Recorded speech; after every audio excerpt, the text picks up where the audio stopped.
রিমি, তোমার ফোনে কল এসেছে। তুমি কলটা একটু রিসিভ করে কথা বলো, দেখো কে। হ্যালো। সরি, এটা রিমির নাম্বার না? রিমি একটু কাজে ব্যস্ত আছে। আপনি কে বলছেন? আমি তুহিন বলছি, রিমির বন্ধু। চিনতে পেরেছেন? আমি আপনাদের বিয়েতে গিয়েছিলাম তো।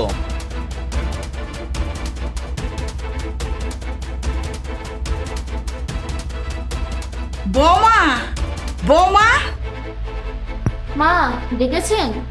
ফার্নিচারে ধুলাবালি পড়েছে, ওগুলো চোখে দেখো না, ওগুলা পরিষ্কার করো। মা, ধুলাবালি পরিষ্কার করতে আমার কোনো সমস্যা নেই। আসলে আমার ডাস্ট অ্যালার্জি আছে তো তাই। তুমি পরিষ্কার করতে পারবে কিনা সেটা বলো। তুমি না পারলে অন্য কারোকে ডেকে পরিষ্কার করে নেব আমি। ভাত ছিটালে কাকের অভাব হয় না, জানো? ঠিক আছে মা, আমি পরিষ্কার করে দিব। যাও যাও, কাজ করো, শুধু বাহানা।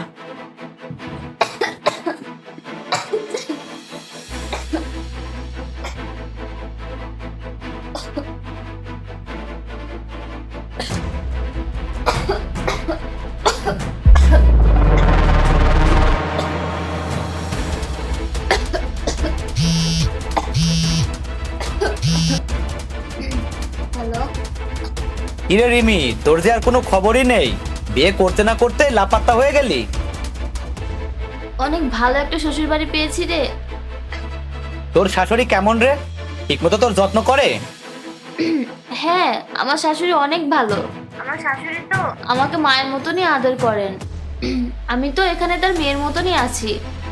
তোর কণ্ঠ এমন শোনাচ্ছে কেন? কি হয়েছে তোর, বলতো? না, কিছু হয়নি। একটু ঠান্ডা লেগেছে তো তাই এমন হচ্ছে। তুমি ঘর পরিষ্কার করে এখানে বসে আছো কেন? রান্না কে করবে শুনি? মা, আমি এখনই যাচ্ছিলাম। আসলে শরীরটা একটু খারাপ করছিল।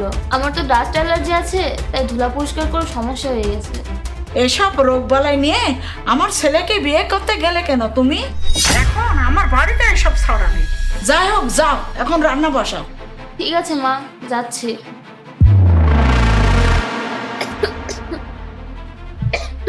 এই, কি হয়েছে তোমার? এমন করছো কেন? কিছু না, শরীরটা একটু খারাপ করছিল। আরে, আমাকে জানাওনি কেন? ফোন করোনি কেন? এই ওঠো।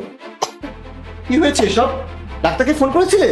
হ্যাঁ, আমার কাছে ট্যাবলেট ছিল, আমি খেয়েছি, ঠিক হয়ে যাবে, তুমি টেনশন করো না।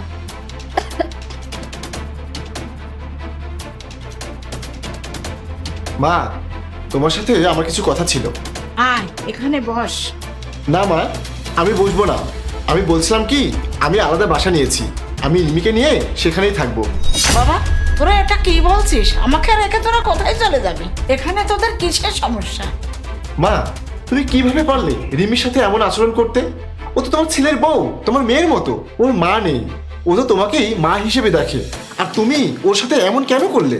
মা, ও তোমার ছেলের বউ, কিন্তু ও তো মানুষ, মেশিন তো না। মা, কিছু কিছু ফ্যামিলিতে ছেলের বিয়ে দিয়ে ঘরে বৌমা আনে না, মনে হয় কাজের মেয়ে নিয়ে এসেছে। তুমিও রিমির সাথে সেটাই করেছো। আমার এসব একদম ভালো লাগছে না। আমি আলাদা বাসা নিয়ে রিমিকে নিয়ে চলে যাচ্ছি। তুমি এসব কি বলছো মাকে? তোমার কি মাথা খারাপ হয়ে গেছে? তুমি এভাবে মায়ের সাথে কথা বলতে পারো না। তুমিও তো আমাকে কিছু বলনি। তোমার যে ডাস্ট অ্যালার্জি আছে সেটা জেনেও মা তোমাকে দিয়ে কেন ধুলো পরিষ্কার করালো?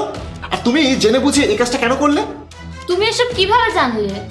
আমি সবকিছু জানি। আমাকে তুহিন সবকিছু বলেছে।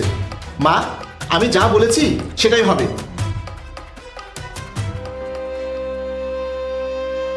মা, আপনি ওর কথাই কিছু মনে করবেন না। রাগ উঠলে ওর মাথা ঠিক থাকে না।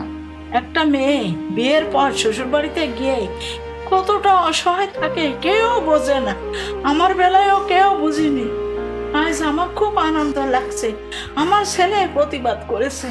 আমি যা করেছি ভুল করেছি মা, তুই আমাকে ক্ষমা করে দিস মা। মা, আপনি শান্ত হন, সব ঠিক হয়ে যাবে।